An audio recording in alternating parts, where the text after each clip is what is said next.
तर आरबीआयकडनं रेपो रेटमध्ये कोणताही बदल करण्यात आलेला नाहीये. आरबीआयकडनं रेपो रेट 5.25% कायम ठेवण्यात आलाय. तर व्याज दरातही कोणताच बदल करण्यात आलेला नाही.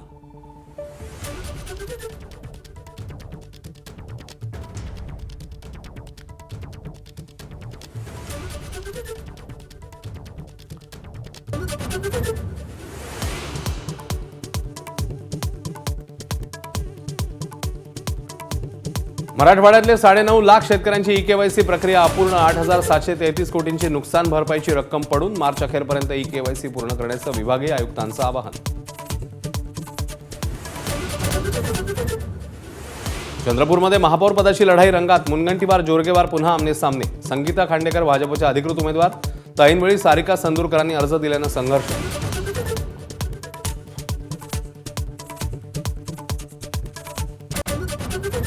नाशिकमध्ये वेगळी समीकरणं जन्माला. महापौर पदासाठी भाजपचा मार्ग सुकर असतानाच मनसेचा एकमेव नगरसेवक शिंदेंसोबत आघाडीत. सत्ता स्थापनेच्या आधीच्या घडामोडींनी चर्चांना उधाण.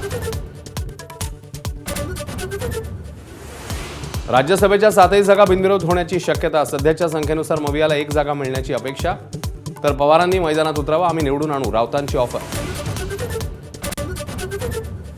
अजितदादांच्या अपघातग्रस्त विमानात बॉम्ब होता का? खासदार बजरंग सोनवणेंकडून शंका उपस्थित. तर संपूर्ण घटनेचं सीसीटीव्ही चेक करा, आमदार अमोल मिटकरींची मागणी.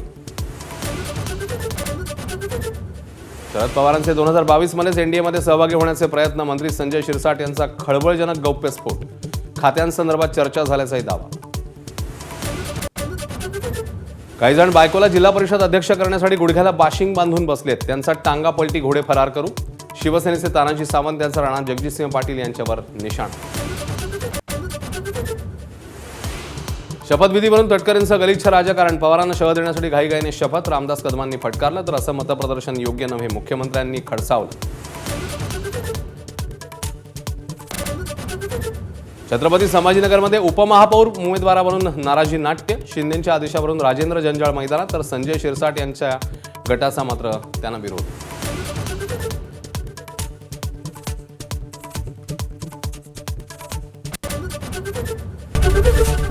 एबीपी माझा, उघडा डोळे बघा नीट.